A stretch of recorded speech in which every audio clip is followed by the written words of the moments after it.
Salutations to those who are young and young at heart.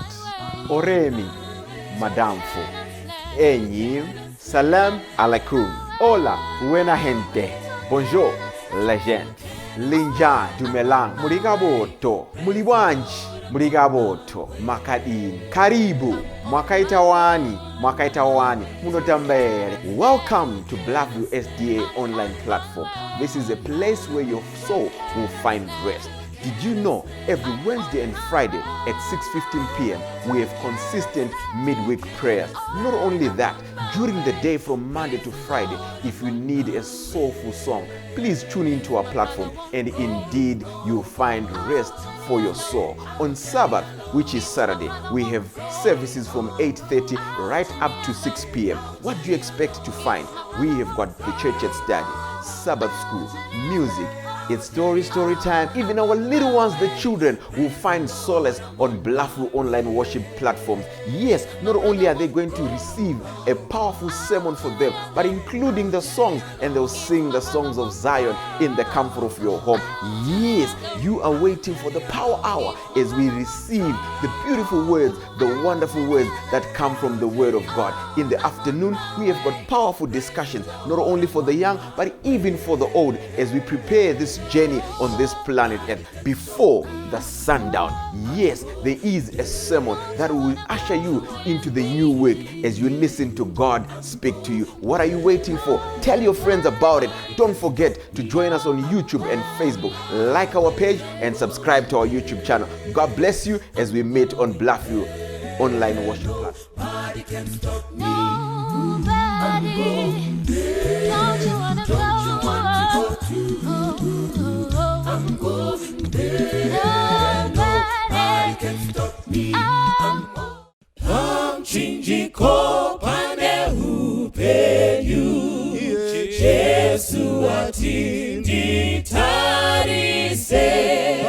Pasine pfuma nezvenando. Amerindo nazvakanaka.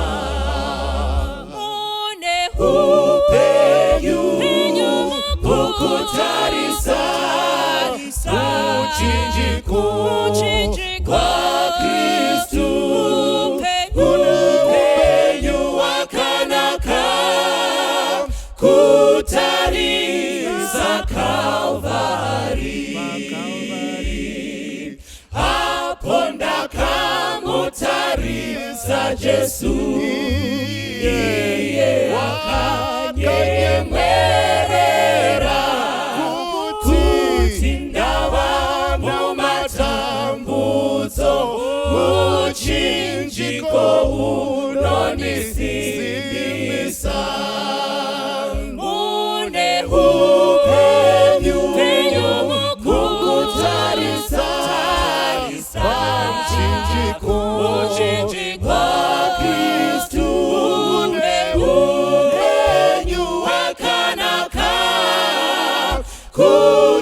Kutarisa Kalvari.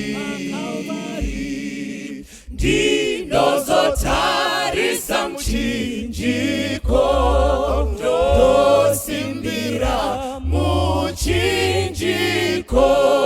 Hakuna anozoputika, anosimbira simba redenga.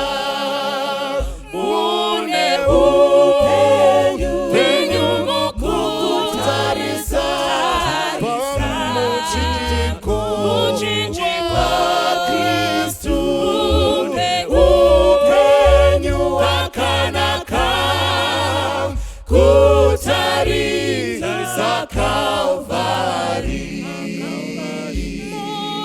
Upenyu kukutarisa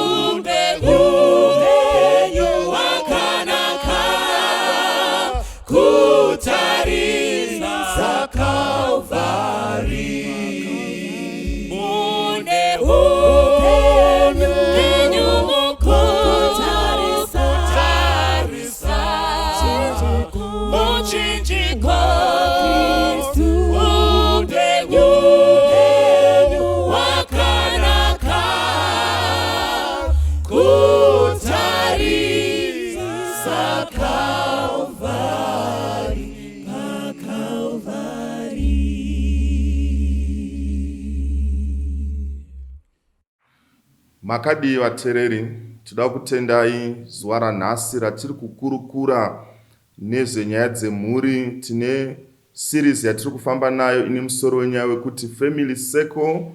Pane zvinhu zvakawanda zvinoitika mukati memhuri, especially mazuva ano ekupedzisira atiri kurarama, ane machallenges akawanda. Neimwe nguva Jesu achitaura anoti nemazuva ekupedzisira rudo rwevazhinji ruchatonhora.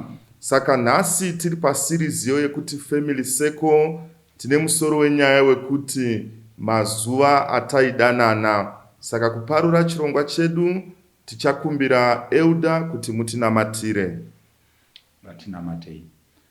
Kuna Mwari Baba wakanaka vari kudenga namuponesi Jesu, toda kukutendai mangwanana ano nechipo cheupenyu, tichikutendai nenguva nemukana apo tichakurukura pamusoro penhau dzinobatsira vana, dzinobatsira mhuri dzenyu, chititungamirirai nekutiropafadza kuti mumwe munhu aponeswe kuburikidza nepurogiramu iyoyi. Tinonamata tichipota nezita raJesu nogara nokusingaperi. Amen. Amen.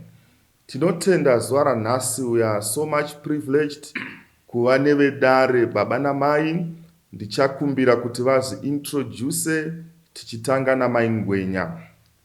Makadini vadiwa vateereri, zita rangu ndinonzi Mai Ngwenya, ndinopinda kuBorodale Church. Kazovai vateereri, ndinonzi Elder Chinyandura, ndinobva kuWadzana East. Toda kuti tende nevadare vedu. Toda kuti tende Mai Ngwenya, munhu ane experience zvikuru panyaya dzekupa shwiro dzeupenyu, nyaya dzekupanga mazano zvikuru kuma-couples, even kuvakomana nevasikana. Zvekare Mai Ngwenya vanowanikwa kuma-kitchen party, vari kupawo zvekare shwiro dzeupenyu, vari kugadzira kupinda muwanano. Munyori zvekare, vane bhuku ravakanyora rinonzi Best Before. Vane rimwe bhuku ravakatopedza kunyora ravari kutarisa kuririsa anytime soon. Then vachinyandura again, munhu ane experience munyaya dzefamily life, munhu anoita mapresentations akawanda, maseminars ane chekuita nenyaya dzemhuri. Sezvandataura, musoro wenyaya zuva ranhasi uri kuti mazuva ataidanana. Tine series yefamily life yatiri kufamba nayo inoti family circle.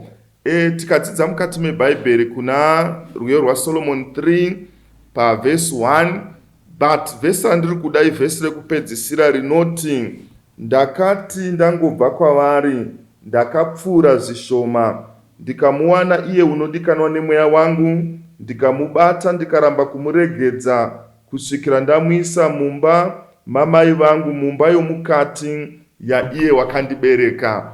Song of Solomon 3 verse 1 to 4. Pane a very beautiful story yemudzimai anotsvaka mudiwa wemwoyo.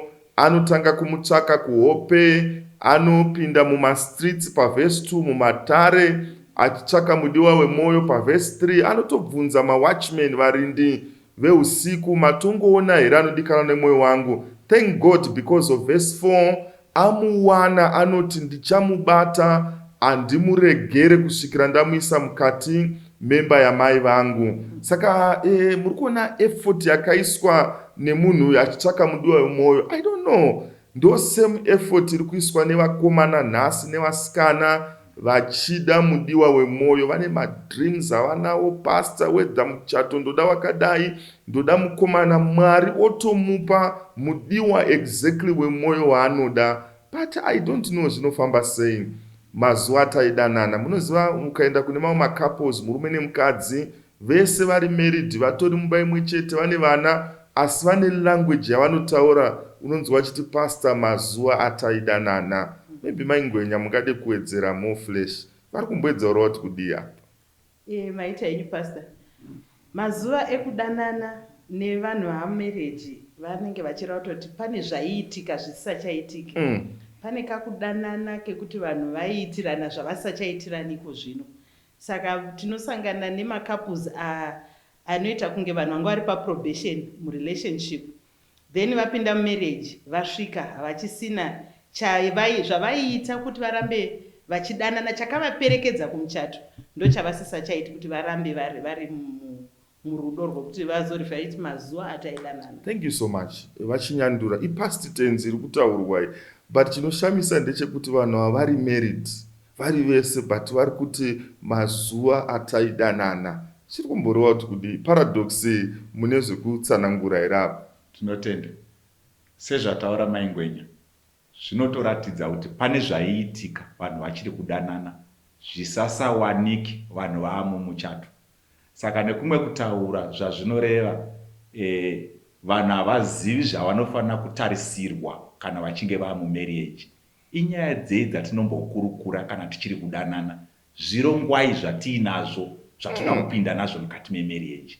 Ndo zvimwe zvinozosiyana zvinoita kuti zvataitarisira handizvo zvakuitika vanhu va mukati memarriage. Vanhu kana vachidanana vanodaidzana netumazita turi switi tunonakidza, unonzwa vachitaura kuti switi wangu, hani, but kana vanhu varoorana pane change, ndo pari kubuda past tense, mazuva ataidanana. Vachinyandura tiri panyaya iyo again, pane zvinhu zvakanaka vanhu zvavanoitirana vari mukomana nemusikana. Ndizvipi zvimwe zvacho zvamungade kuparanura zvinoitika kune mukomana nemusikana vachidanana? Munoona kana vanhu vachiri mukomana nemusikana vanoda kuonana nguva dzakati wandei, nhambo zhinji vanoda kugara vari vese. Tinoona mumachechi matinenge tiri munoitwa mumagatherings nezvimwe zvakadaro, ndo nzvimbo dzavanonyanyofarira kunge vari pamwe chete. Uye kana vakatokanganisirana chaiko kuti pane zvakanganisika pakati pavo, vari very quick kuregererana. Ndo zvimwe zvinhu zvatoona kuti rudo runenge ruchiri kufamba ruchifadza zvinozosiyana nekunge vanhu vamukati memarriage. Tinotenda maingwenya, chii chinoitirana mukomana nemusikana? Vasikana nevakomana, nikumba kwangu ndine vasikana, vanotextirana zviya zvokupotsa vati madii machirara, vachitaurirana ende havabhuwani. Vakabhuwana zvataura vachinyati vanokurumidza kudzokedzana. Tumapresents, tumagifts, tunhu tunongoitirwana, kushowa off munhu wake ende kutaura pamusoro pemunhu wake kune vanhu zvakanyanya. Ndinoona soti mazuva ekunge vachiri vakomana nevasikana pane nzvimbo dzinoendwa, tuma-activities turipo twakawanda tunoita kuti love iyo irambe iripo. Tinotenda. Mukomana akatengerwa oro musikana akatengerwa bhodhoro refanda patuckshop akapwanya nemistake, mukomana anomutengera rimwe bhodhoro. Otoita nga achatotuka shopkeeper kuti ona matables ako, asi even ndipe rimwe bhodhoro refanda kuti anga achatozunza madress. But pamazuva aya vanhu havava kuti mazuva ataidanana vaamumba mukati memarriage, bhodhoro riya chingoripwanya nemistake, uone kuti zvinombofamba sei. Chii nai maingwenya, tiri kuda kuedza kurapanura nyaya iyi. Vanhu vakanga vari very excited vachida kuonana, attention. Mune zvimwe here zvamungade kurapanura panyaya yekuti dhimoni racho razobva kupi, zvinofamba sei? Pastor, inini ndinofunga kuti nyaya huru iri kutipa challenge mukati memamarriages anomira kunzi kudanana kwavo mazuva ataidanana. Indoona soti vanhu vazhinji vari marital illiterate. Vanopinda mumarriage vane crisis of expectations. Pane zvinhu zvaanotarisira, zvaari kutarisira zvachona, akapinda marriage ona zvisipo, otanga kuona sokuti marriage yafa. Inini handifungi kuti marriage inofoira, asi kuti vanhu vaviri vakapinda mumarriage ndivo vanofoira, nekuda kwokuti zvavanotarisira nezvavave nekumira kwavakaita kuita zvavaimboita izvo zvinoita kuti marriage irambe ichienderera mberi.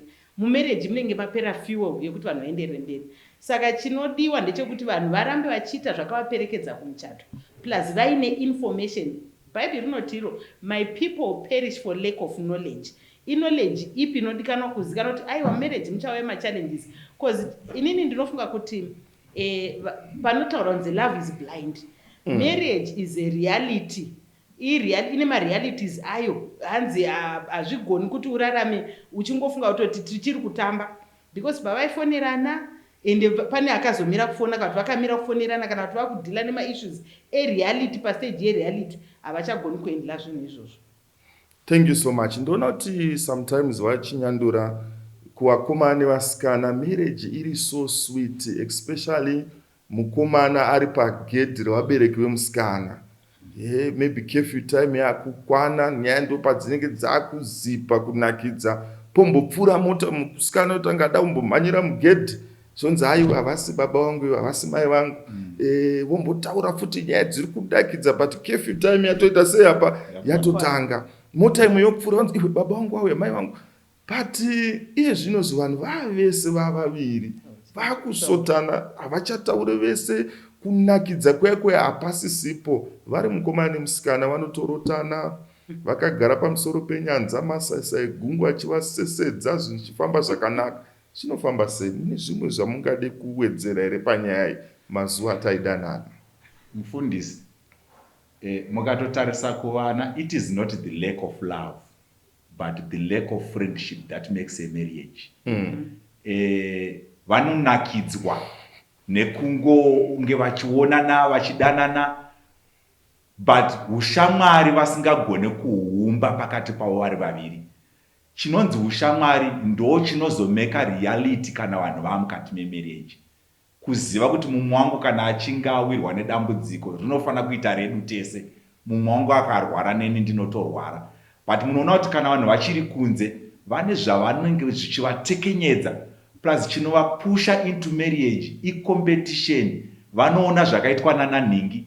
Vanenge vakatarisa michato yakaitwa nananhingi. Ndo zvinhu zvavanenge vakafokasa on. But kuti kana tichinge tava tese tichada kugara kupi, tichada kuzoita vana vangani, tichada kuzoita upenyu hwakaita sei, izvozvo zvinenge zvisirimo musilabhasi yavo. Pavanozopinda into reality yezvinhu izvozvo vakusangana nazvo ndo panotanga kuita madifferences akawanda pakati pavo. Thank you so much.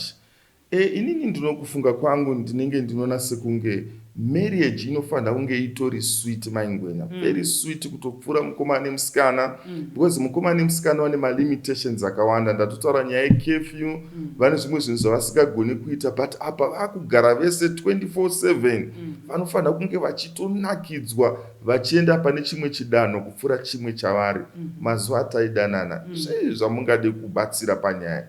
Pastor, ndinoda kufunga kuti mumarriage vanhu vakatarisa marriage sechinhu chamwari one zvinotibatsira kuti tizive kutoti hachisi chinhu chevanhu. Kana mukafunga kutoti inini ndikuda kuramba chidzokera panyaya yeinformation kuti you cannot have wisdom usina knowledge, you cannot have knowledge without information, you cannot have information without mateachers kana guidance kuti chinombonzi marriage chii. Because zvechokwadika inini ndinoona sokuti place of first mention yenyaya yemarriage iBhayibheri. Saka chinhu chamwari nezvinhu nekutaura kwese mumarriage vamwe vanopinda especially regai nditaure ndiri kudire madzimai varume vanopinda vamwe vari semahunters. Muona munhu akavhima chinhu chake anochiuraya haachirarami chaurawa chachinja state yachachiri. Saka munhu anobata munhu wake and anotsvetsva munhu wake achiita kunge ari kurevesa gare gare. Wotanga kuona mamwe makala, wotanga kuona munhu uya wakadanana naye waifamba naye asisiri ari mumba haachadi kutaura newe ari cruel and akutouraya esteem yako, akuuraya love yako, akuuraya confidence dzako, akuuraya madreams ako, akusmoother everything. Saka kuti ndo zvimwe zviri kufrustrate mukati memamarriage kuti munhu wawakaona akakutengesera nemunhu wawakugara naye zvasiyana. Thank you. Imwe nyaya muri kubuditsa maingwenya inyaya yeinformation kana kuti shwiro dzeupenyu ro counseling. Vachinyandura sekufunga kwenyu mayouth aya vari kupinda mumarriage vozotaura mastatements ekuti mazuva ataidanana, sekufunga kwenyu vari kuwana here shwiro dzeupenyu dzakakwana, counseling yakakwana here yavari kuwana? Zvinenge zviri zvishoma, izvozvo hazvisi kuwanika zvakakwana kuvana. Ndosaka muchizoona kuti vanoita machallenges. Isu tinokurudzira kuti kana vanhu muchidanana zvine mastage nemhando yevanhu vacho vari kudanana. Pane pamunoona kuti relationship yedu yakura tauda kuendesa pane rimwe danho. Zvakutsvakawo vamwe vanhu vakafamba nenzira iyoyo kuti vakubatsirei vakatombofamba nayo. Ndovanogona kukuudzaiwo maobstacles amunogona kusangana nawo nezvimwe zvitarisiro nezvimwe zvamamusingazivi zvinoita kuti muve nemufaro mukati memarriage yenyu kana muchinge mazvidzidza. Thank you. Mweya wechiprofita une mazwi aunotaura unoti kana pane chinhu chiri sweet oro chinofanira kunge chiri sweet this side of heaven imarriage, muchato. But zvinhu zviri kurema izvi maingwenya mune zvamunoda kuti muwedzere ipapa. Inini pane chinhu chandakanotisa pastor The girl child is so anogadzirirwa kuti aende mumuchato. But it seems like maonero angu, I stand to be corrected, mwana womukomana kazhinji anongonzi achanogadziriswa nemukadzi. Vanototaura kunotori netsumwe yekuti kana uchida kugadzira benzi ripe mukadzi.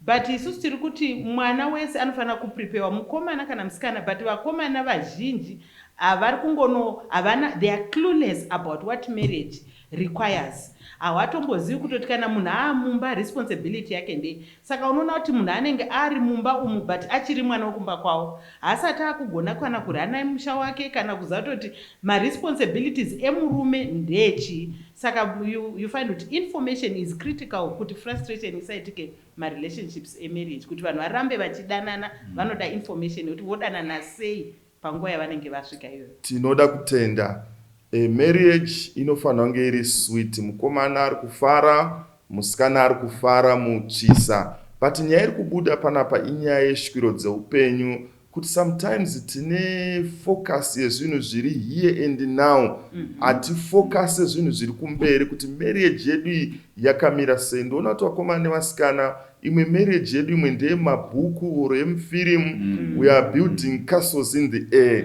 Saka nyaya yeshwiro dzeupenyu iri very key. Vachinyandura pane pfungwa yabuditswa namaingwenya. Mwari pana Genesis 2 ane nguva yaakatora ana Adamu vari 2, ndobva asika Adamu.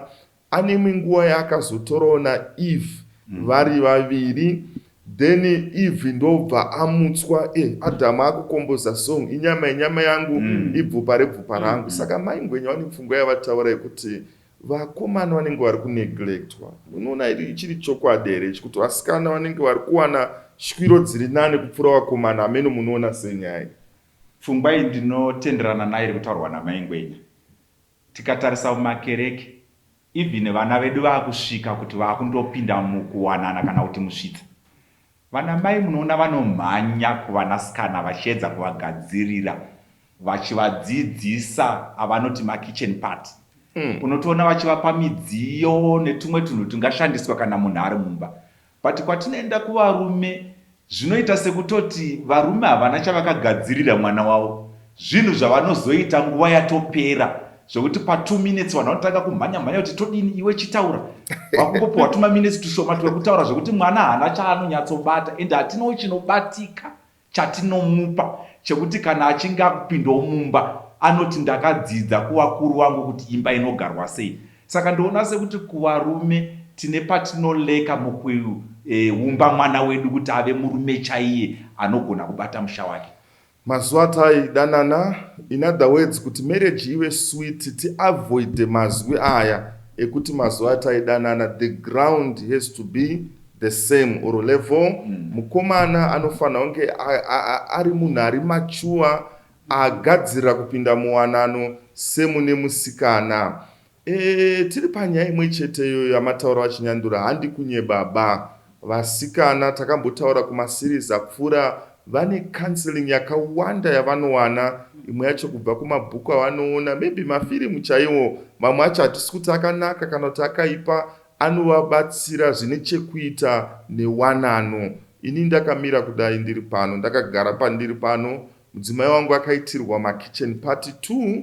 I always say this, kuchechi, vekuchechi vakanga vakaungana. And by the way, kitchen party dzana mai dzinotanga mangwanani, kana kuma 11 mwana akutopiwa shwiro dzeupenyu, orayirwa kusvikira manheru. Then hama dzana mbuya vakaita imwe kitchen party yechipiri yakasimba, achipiwa shwiro dzeupenyu. Inini hapana akandiitira bachelor's party. Kuna nababa vakazunguyawo vashoma vachitaura kuti pastor, few minutes this and that. So apa kuti zvinhu zvinakidze, vari vaviri vanofanira kupinda vagadzirira sezvatiri kuona kuna Genesis 2. Mwari ari kupa shwiro dzeupenyu kuna Adam, kuna Eve nekusika kwaakaita munhu. Toda kutendai vateereri, tiri kuendera mberi nechirongwa chedu chine musoro wenyaya wekuti mazuva ataidanana. Tichambotora mafemo tichipiwa 1 item of music. Ndawana shamwari yakandida, ndisingazivi akandifuwa nerudo. ndisunga kwari, moyo wangu wasungwa nepfundo rorakasimba. Jesu ndiri wako, ini uri wangu narini. Ndawana shamwari, yo shamwari yakandifira, handi upenyu bachete asi akazvipira. Zvendinazvo handi zvangu ndakamuchengetera, moyo simba upenyu zvesenge zvake narini. Ndawana shamwari akapiwa masimba ese, kundichengeta munzira inoyenda kudenga. Mbiri iri kupenyayo kuti indisimbise, ngandirinde ndisewenze pamberi ndozorora. Ndawana shamwari indemutsa, idinde rudo, ndimutungamiri kwaye andezero nesimba. Kuna iye anondida, ndinowana masimba, korufuru ngakurire, ndiri wenyu narini. Kuna iye anondida, ndinowana masimba, korufuru ngakurire, ndiri wenyu narini. Kuna iye anondida, ndinowana masimba, korufuru ngakurire, ndiri wenyu narini. Toda kutendai vateereri, toda kutenda last segment yapfuura tandiri kutsanangura panyaya yemusoro wenyaya yekuti mazuva ataidanana zveshe wataona kuti mukomana nemusikana vanoita sekunge life yavo iri sweet kupfuura vanhu vamarried, but tiri kuona sekunge is the twisting of the forces of nature. Married life inofanira kunge itori sweet. Taona kuti mweya wachiprofita unobuditsa pachena kuti kumwe kwese kungabohwe hako, but kumba iplace inofanira kunge ichifadza. Ndoona kazhinji kana vanhu vachidanana vari mukomana nemusikana, sezvatambotsanangura, vanoenda kumagardens, botanic garden, vaenda kucleveland, and mukatarisa even mafambiro avanoita, vanofamba vari side by side vachinonokera. Distance ingagone kuita iyo kana 10 minutes, vanogona kurova 2 hours vachifamba zvishoma, imwe step omboenda kumberi, imwe yodzokera kumashure.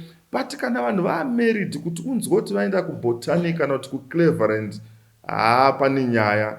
Vangatozoenda iko kana family life director wepachechi ataura kuti everyone ari kuenda kubotanic because neprogram yechechi. But kuti vaende vari murume nemukadzi, pakaipa idisaster. Munofunga kuti chii vachinyandura chinokonzera nyaya?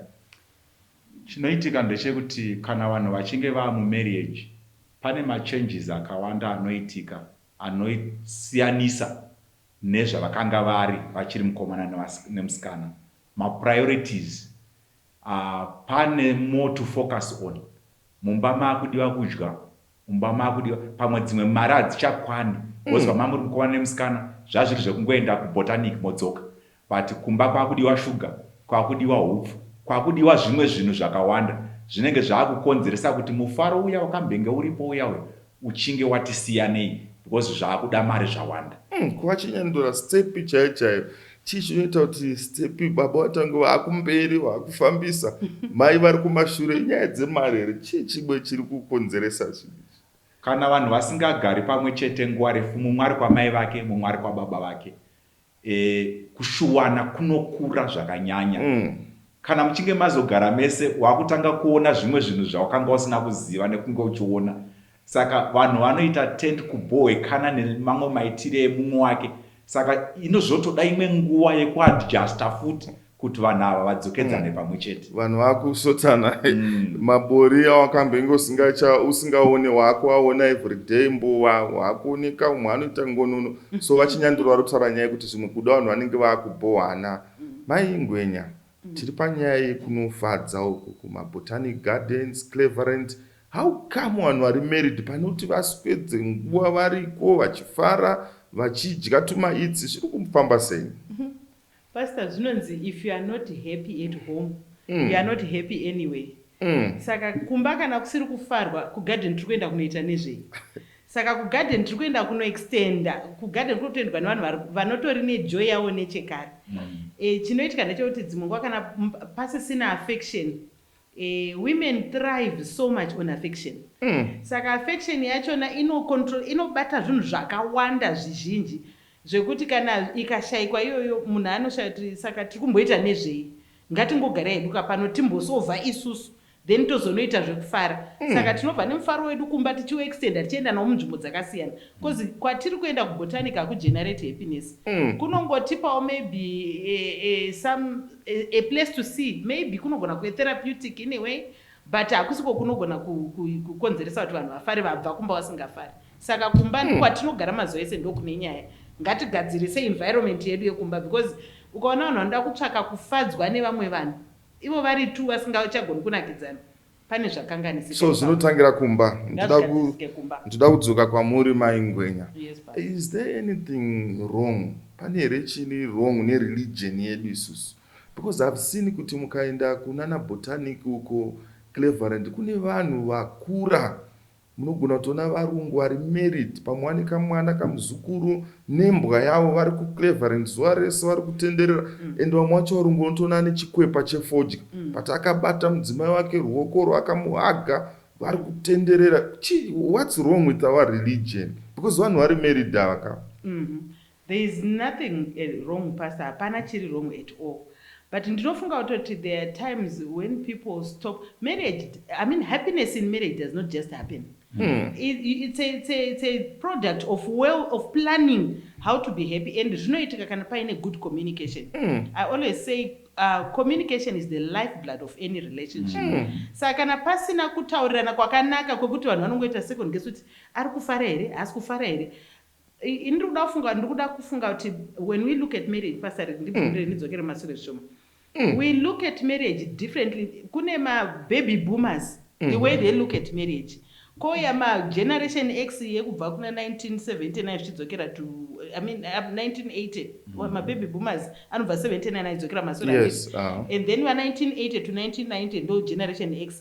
Millennials, all those people, all those groups, they look at marriage differently. And I want to think kuti vazhinji vanhu vari kungopinda marriage kuti tonozvioneramo, toinzwira muiri pamwiri tsvimbo yarova dapi, hawana kana information. Saka kuti tichafara sei? Imagine kana vanhu vachistadira degree kuti vawane information license ko sei marriage tichifunga kuti tinogona kungoita walk in tisina kana information. People need information. Saka zvese zvekufara izvozvo vanhu vanenge vachitofunga kuti ikuwesta mari, maresources aamashoma, and yet vanogona kufara zvimwe zvisina mari. Zvamataura kuti vanhu vanofamba 10 minutes, vanofamba 2 hours pano pe 10 minutes. Ko ngatimbonofamba ichero mubotanic garden muda dhora rekupinda mupaki. Kungonofamba imo, people think kuti kuenda kure uku ndokuti tinofara. Aiwa, ngatifare ichero mugarden medu chaimo ngatifare. Thank you so much. Saka imwe pfungwa yandiri kuona iri kubuda ndeyekuti vadiwa vateereri, marriage ine maprinciples ainawo atinofanira kuti tifollowe. Zvakafanana kuti munhu ari kudhiraivha pari kunzi pane cave and pari kunzi drive 40. Hazvina basa uri kuteerera makings messengers, une statue yaJesus unonamata ukadhiraivha 120 unopidiguka. Ndo zvakaita semarriage. And it's so surprising kuti kune mamwe maweudzi, kune vanhu vasingatonamati, vasingazivi nezvajesu, mamarriages avanoita sekunge ari sweet. Why? Vamwe vacho vanonyatsotedzera maprinciples, love, trust, communication. Ende mataura nezvenyaya yecommunication maingwenya, vachinyandure mune here zvamungade kuwedzera panyaya yecommunication? Hongu, asi ndoda kubata imwe pfungwa yataurwa namaingwenya. Muchaona kuti zvimwe zvamataura muchiti muchechi medu tasiyane nevamwe vari kunze. Dzimwe nguva tinoconcentrata mumabasa edu emusangano. Sure, tiri kudzidzisa vanhu kuuya kwaJesu. Tokanganwawo mhuri dzedu kuti dzinoda kushandirwa. Tinofunga kuti tikarongera vanhu makemeeting, tikarongera vanhu maservices, tikarongera vanhu ndozvatinotora nguva yese nesande tichidzokera, but tokanganwa kuti nemhuri dzeduwo dzinoda kurongerwawo kuti mufaro unge urimo. Ndodzoka panhau yecommunication. Sure, communication ndo inoita kuti muve nemanyukunyuku mumba. Ukasaziva zvinofunga mumwe wako kana zvaanoda muupenyu, zvinokonzeresa dambudziko. Saka tiri vanhu vanofanira kunge tiine nhaurirano mukati medzimba. Ichokwadi, pane pfungwa inotaurwa nevanhu yekuti vanhurume vanova vanhu vemashoko mashoma, madzimaiwo vemashoko mazhinji. Dzimwe nguva unoona kuti baba vakabva kubasa vakabvunzwa kuti maswera siyana, kachimwe ndaswera, zvanga zviri sei, zvanga zvakanaka, vanongopindura ma1 word answer. But mai vakangobvunzwa chete kuti kudhoka kwanga kuri sei, vanobva takati nanhingi azoya akataura zvokuti vanotambanudza discussion. Izvozvo zvakakosha mumba kuti kana tichitaurirana nyangwe ari masmall talk, ngatitambanudzei discussion kuti mumba medu muve nemufaro. Toda kutenda mune pfungwa yamataura imwe inoitika chaizvo mukugarama kwedu. Sometimes tanyanya kuita zvechechi too much, vamwe vanhu vakateerera to an extent yekuti taneglecta mafamilies edu. Song of Solomon 1 verse 6 hanzi, musanditarira zvandakasviba, zuva rakandipisa, vanakomana vamai vangu vakanditsamwira, vakandiita murindi weminda yemizambiringa, asi wangu handina kuchengeta. Munoziva kuna mwana nababa wekuti Saturday 6 o'clock watopa yadhe pachechi, haasi mudhikoni, haasi teacher of teacher, arongotarisa mawindo takuna akatsemuka here. Sunday panoti aswere nemudzimai vari kukurukurirana, atokuchechi, haasi pathfinder director, but ari kubatsirana napathfinder. Ane chimuti, pindai mustraight queue, masikati ane kwaya, voice rekuimba hana. Saka marriage inoda kuti iumbwe nesu. Isusu wacho vari muwanano tistofanira kutora effort yekuti marriage yedu ive sweet. Saka pane malessons mamwe atiri kutodzidza kuna vakomana nevasikana vari mucourtship kuti zvinogoneka marriage inogona kuramba iri sweet. Maingwenya, vasikana ava vamwe vacho vari so disappointed. Vane zvinhu zvavanga vachiexpecta mumarriage. Ndezvipi zvimwe zvacho zvavari kuzoshaya mumarriage zvamukade kupakura kutsanangura zvinoita kuti marriage vanhu vazongoti mazuva ataidanana? Pastor, chimwe chinoshayika mumarriage zvatambotaura zviya ndechekuti vanhu vaimbopanana mahugs, vachimhoresana, vachiparadzana. Mahugs iyoya kunzi uroti ndiri pano wani, vanhu vanomira kudero, kubatana maoko ikoko, zvese zvinizvo zvinokosha. Even zvataurwa navachinyanura kuti vanhu vanenge vachida kuti varambe vachitaura, kungotaurirana marriage chero iri small talk. Inid yemadzimai iyoyo kuti chero dei varume vane mashoko mashoma, but every woman desires that their husband speak to them. Ende dzimwe nguva it's not that murume wako hatauri, unongotomona achitaura kuchechi achiita macontributions, achinyatsonzi baba havaiti vakaoma, asi kana zvasvika pauri manje vanobva vaita chimumu, vanongonakidza pazere vanhu. Saka kune kanenge kakupretenda kana kanenge kakurarama upenyu huviri, baba vekuchechi nababa vekumba ushaya kuti ko ava tavaita sei zvokuti vatotinyararira, vakungotaura ma1 word answers. Saka it's a need imwe iripo yekuti dei varume vazviziva kuti every woman desires that their husband speaks to them. I think chimwe chinodiwa futi ma-love languages. Understand the love language yemunhu wako wauinaye murelationship. If they are big on communication, talk to them. Hakuna kuti tiri kutaurei, as long as voice rako ndiri kungorinzwa, I wish men knew that, because chimwe chatine takatokudirai mavoices enyu and you deny me that. Saka mundapinda marriage, that which also attracted me to you hachisisimo, hauchanakidzi, wango munhu wekufunctiona sababa, hauchisiri shamwari, you are no longer a lover, hatichagoni kutamba, we cannot no longer play because uruda kuita sei mukadzi mukuru. We used to play, ndo zvakandiperekedza marriage. Saka there are so many things that frustrate young ladies. We used to go out shopping, you used to bring me perfumes, you have stopped doing that. What am I supposed to think? Saka, you have redefined the relationship. Tinotenda matsokodzera vachinyandura hanzi nemadzimai namai todawo kutaurirwawo tumazwi tunonakidza tunotapira ibvi nyangwana namai pavanenge vachitaura nyaya muchibvumirawo vamwe varume vanenge vangori serious mungakapapadzwa mulemon juice hanzi toda kuti mubvumire. Munoziva kuna vamwe vana namai vanenge vachitori vari excited ende kuri kupisa ende unonzwa pavaita kuti pane asiri kuona here kuti kuri kupisa pana pane munhu wese of which tunyaya tunobatsira kuti conversation ite sei iflowe. Mune zvimwe zvamuda kuwedzera vachinyandura panyaya yekuti marriage ive sweet, because macouples hatingakundwe kane vakomana nevasikana. Ichokwadi muchaona kuti sepataurwa namaingwenya tinotomboonawo dzimwe nhau dzinoitika munhaurirano, munhau dzecommunication, kuti pane zvimwe zvinogona kukonzeresa kuti nhaurirano dzisafambe zvakanaka. Rega inombotaurawo ndakarerekera kudivi remadzimai zvimwe zvinonyanyowanika kwavari. Baba vanogona kunge vari pane vanhu votanga kutaura nyaya, pamwe vakaenda kurufu kumusha voti takasimuka pano tikapinda murodhi kuenda kwamutoko, mai vobva vati ai takapfuura nekumbare tichitenga makabeji. Baba vakada kuti fambe nekunhu vanenge vachingokorektwa pavanenge vasirira kati vakanganisa, vanenge vachiudzirwa mamapoints zvinoita kuti vafrustrateke even kutaura nyaya iyaya vozogumisira vangoidimbura. Saka kune vanonzi macorrectors ekuti kana munhu achitaura iye anongotsvaga chete pane chinyi pari kukanganisika conversation. Dzimwe nguva zvimwe tinozviregera kuti zvingoenda kuitira kuti nhaurirano ifadze pakati pedu. Saka nyaya matanga mufundisi yecommunication ine zvinhu zvakawanda zvainobata zvinogona kukanganisa upenyu hwemarriage kana kuitira kuti marriage iende kumberi. Totenda mai ngwenya mune nyaya yamatsanangura yekuti sometimes varume vari sweet kuchechi, and it's true. Vari very sweet. Vanogona kufarira vanhu vekuchechi kupfuura vanhu vekumba. That's why vamwe mai vakazoti inini regai nitore mubhedha odrop ndiende nazvo kuchechi because ndaona kuti baba vari nice payadhi yepachechi. Vanotakura vana zvavasingamboiti. Imi mamufungo kuti vana namaiwo vane zvimwe zvavanokanganisawo here kunana baba, because sure mwana nababa kana ari kumba ari serious but panext door anogegedza zvoti mudzimai anoti murume wangu here ari kugegedza kudai, ari nice kudai. Hapana here zvimwe zvamunokanganisa vana namai?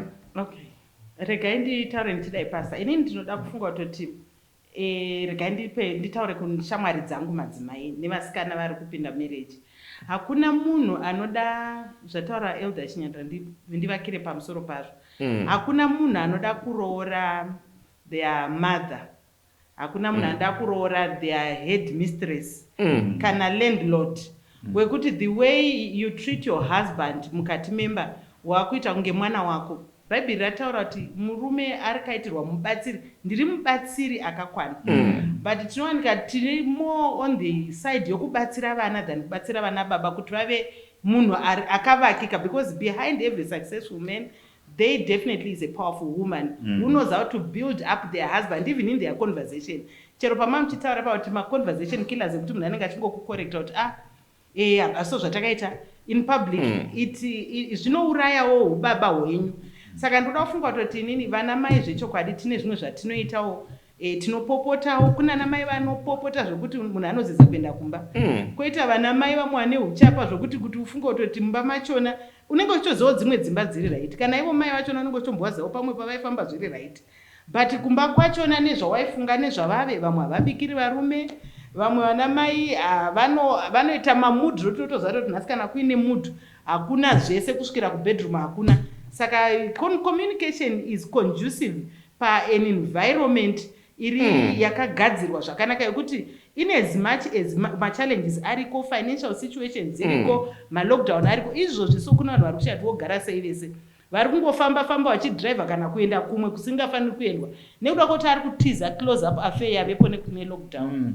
Tinotenda chaizvo. Ndaitoerenga imwe article ichiti especially pakaitika lockdown yekutanga iya worldwide, pakaitika madivorce akawanda, panototi marriages ave close, vanhu pavari kutorambana, which means varume vakawanda or even vananamai vakutora kumba sedendere. Chinozongoita kuti shiri ipinde mudendere yakona kuti maziso haachaoni, saka regai ningopinda. But the following morning pakangoita muranzi wezuva yatotiza shiri yabuda. Vana nababa vachinyandura, mufungo here kuti pane zvimwewo zvavari kukanyawo zvinoda kugadziriswa zvavasiri kuitira madzimai? Pastor, wana baba they are not spared either. Panewo zvavanokanganisa, zvatinotokanganisa isu sana baba. Munoona kuti dzimwe nguva tinovashumba kudzimba kwatigere. Tinotadza kana kukurukura nemhuri dzedu. Tinosvika tobva tangoenda pamanewspaper kana kuti pama-TV channels edu nguva diki diki takutonorara.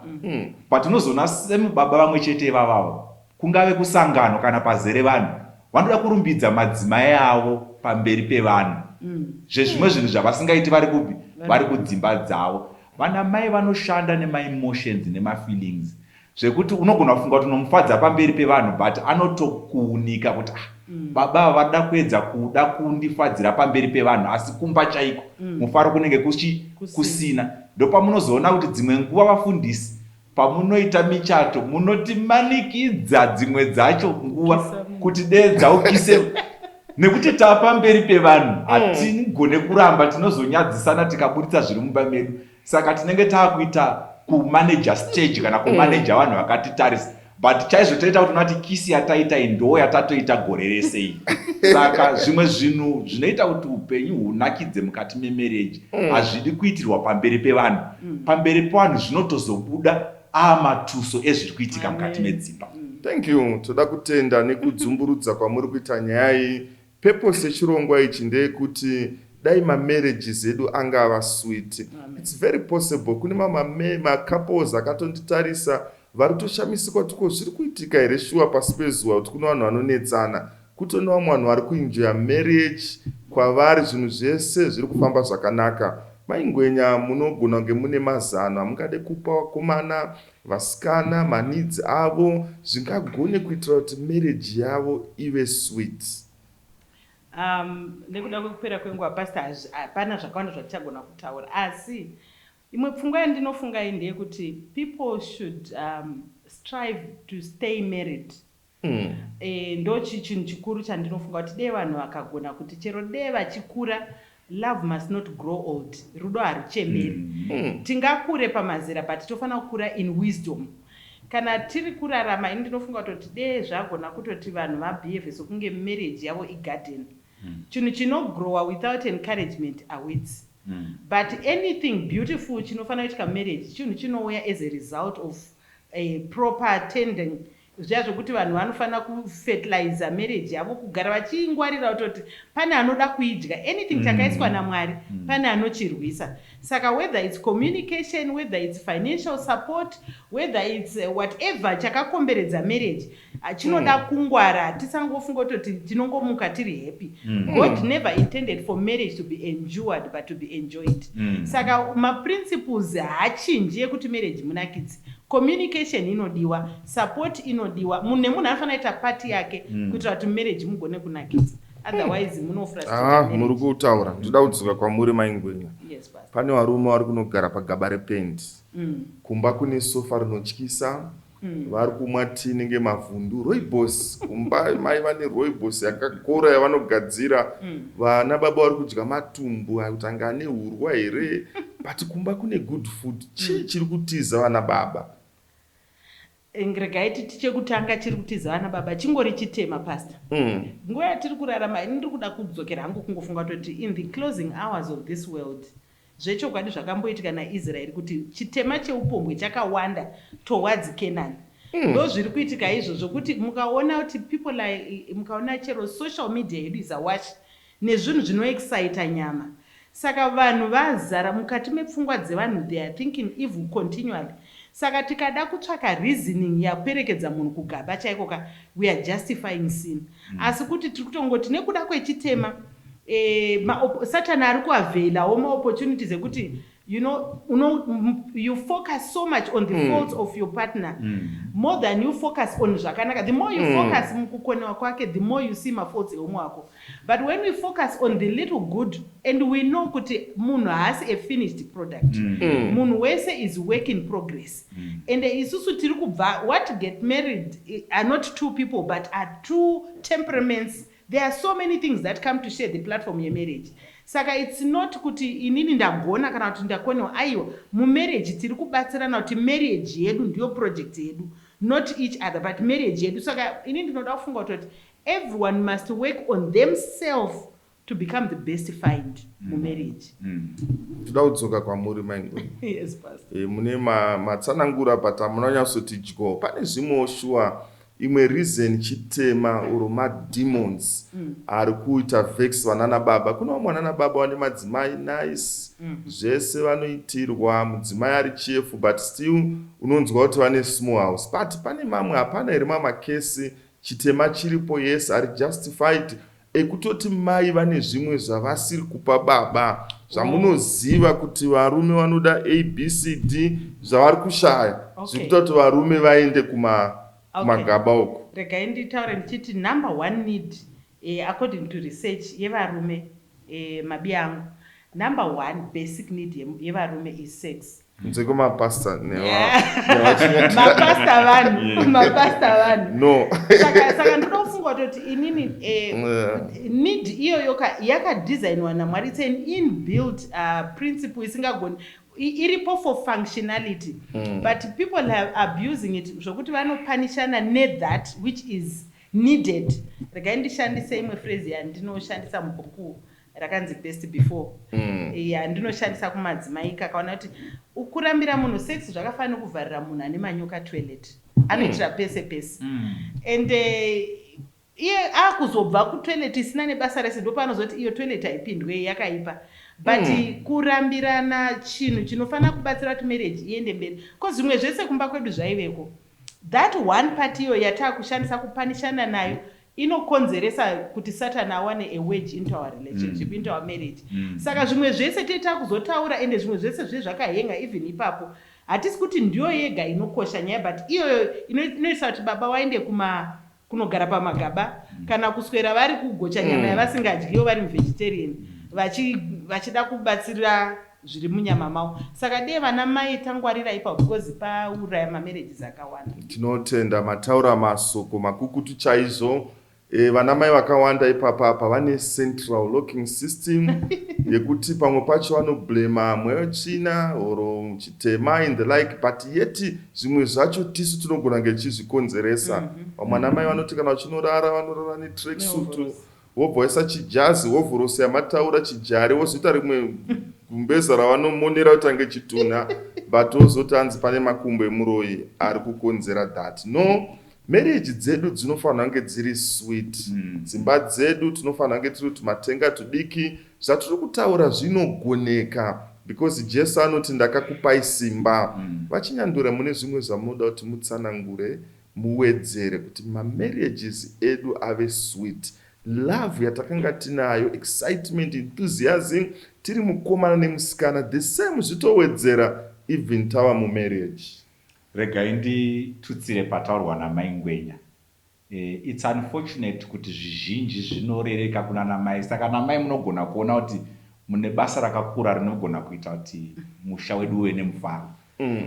Vana baba kwavanoenda kumabasa, kazhinji vana baba ndo vanosenza. Kumabasa kwavanoenda vanosangana nezvinhu zvakawanda. Kuti baba vazouya nehuku kumba vanenge vapindana pada nezvimwe zvinhu zvikuru. Saka tinofanira kudzidza sana mai kuappreciate zvinhu zvayana nababa. Kangave kahuku kadiki kauya kadibva kadzi makatenga kupi kweka kahuku kakadai. Zvinenge zvakuda kuti kaappreciateawo. Mwemusi baba vanofunga kuya netoki. Zvimwe zvinooneka uzotowana baba zvire kuti vana mai ndo vega vanokanganisa. Two-way traffic. vana babawo tine mativi edu tine zvimwe zvinhu zvekutoti zveshuwa tiri mukomana nemusikana taiitirana, taiuya nemachokoletsi, taiuya nemaswiti, taiuya netumwe tunhu tichiwaigira takaputira. Ko zvakazoendepi? Nazvino vana mai vanozvida. Do you know kuti mai kuvaisira pasi pepilo chokoleti chaiyo unoita kuwadzikisa denga rese pamubhedha penyu. Saka zvimwe zvacho zvinozoita kuti vasunungukewo kubonde kunge vana baba tichiita zvinoita kuti vanzwe manyukunyuku ekufarira kuti kana baba vauya, baba vaamo mukati memba. Tinotenda maingwenya vana vasikana nevakomana vachidanana vanotaurirana tumasweet nothing, vachitaurirana munzeve zvishomanana, but waukama kana vanhu vamarried mukadzi ari padhuze vanopopotedzana oshauta kumana vanhu vepamanext door vakutonzwa, but vachidanana kavoice katetetete chinombofamba sei? Mune zvamuda kuti mutsanangure? Ndikuona kuti chiringa zuva chedu chamhanya, time yedu yakwana, munogona kunge mune zvamuda kuti mutsanangure mune 1 minute 30 seconds. Okay. Inini ndiri kufunga kuti ukaona vanhu vakushauta vakudaidzirana kuri vatoti mwoyo yakure nakure. Physically vanogona dero vari pamwe chete but mwoyo yakure nakure. Saka mwoyo kana iri padhuze nepadhuze hapana need for words. Chero ma-actions, chero smile, it communicates 1,000 words. Tisina mashoko ataurwa. Saka ndoda kungofunga kuti inini vakomana nevasikana vari kugadzira kana kuti vachangopinda mukati memichato, the only thing tinogona kutibatsira kuti tirambe tiri connected, tichigona kuenderera mberi nekuvaka a loving relationship, is to continue with those things that we used to do, is to stay connected. Intimacy ngairambe iripo. Intimacy hatirevi just the final act yemubedroom. Tukura all those small things, playing together, doing things together, eating together, checking on each other throughout the day. Was fair to say, to my text message, to my silly messages. It doesn't have to be raw. You could play a father, mother, van webber, serious, vanga vari mu grade 1, vam grade 2. It's a journey. Saka mujeni medu toramba tichifamba, and ndikufunga kuti let's not give up on those things that we used to do, and let's not be judgmental. Attitude yedu as we go mukati mema relationships inofana kuve redemptive, inofana kuvewo yekunzwirana nekudanana. Vachinyandura mune 1 minute 30 seconds. Mune here zvamungade kubatsira mukupedzisira? Munhau dzekuti muchato urambe uchienda mberi, tinongori nemoto imwe chete inongoti rudo kumunhu. Munhu anoda kudiwa. Hazvinei vanhu vangaone kushata kumeso, vanhu vangaone maonero avanoita, asi munhu ega ega Mwari akasika kuda kudiwa mumunhu. Saka munhu kana achinge achiuya kumba, ndana baba wauya kumba kubva kubasa, ndokunhu kwaanototarisira kudiwa nekuwana mufaro. Vangave mai vari pamba, vanotarisira kuti baba kana vachiuya kwavari kubva vari kuunza mufaro mumba. Saka ndicho chinhu choga, uye zvekare ngatikokei Mwari kuti anga ari mukati meupenyu hwedu.